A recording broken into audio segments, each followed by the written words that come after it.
A closer's job is not to hard close people into yes, it's to lead the prospect through a high stakes decision making process. And we think about it in 5 steps.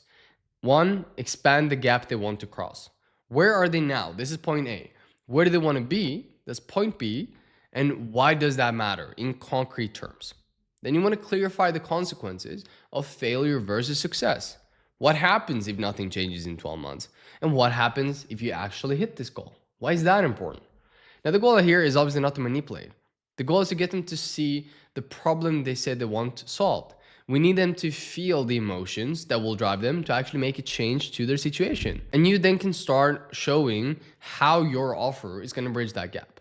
Because once they're clear on A, where they are, and B, where they want to be, you can then walk them through how your process works, where people get stuck, and how you help them through those spots. Lastly, the closer needs to help them overcome fear and actually decide. Because most people on these calls are not confused, they're scared. And they've been thinking about this for years, but they're doing nothing. And there's a lot of emotion tied up in finally taking that first step. And so your job is to give them enough clarity, certainty, and the right perspective so that they can make a decision today, yes or no, without feeling pressured or rushed. And most of the high ticket stuff that we sell is not bought with a quick decision, right? It's a long process of deciding to buy or not to buy, which is why you need to see this whole acquisition process as one coherent system. The marketing attracts and finds the right people, the setter filters out the fluff and warms up the qualified prospects, and then the closer just has to then help them get off their ass and make a decision.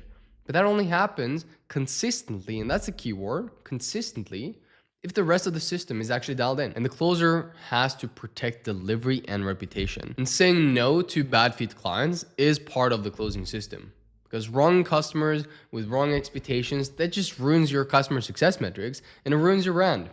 And you want closed deals that become case studies, not landmines for future deals. And notice something here. Closed deals are one output. But lost deals, that's another output. Because even if they don't buy, every serious prospect should leave thinking, wow, that was a good conversation. They were straight with me, they didn't feel pushy, and they genuinely wanted to see me win. I might not be the right person for them, or this might not be the right thing for me, but I'm happy to recommend them to XYZ friend that I know this will be a fit for.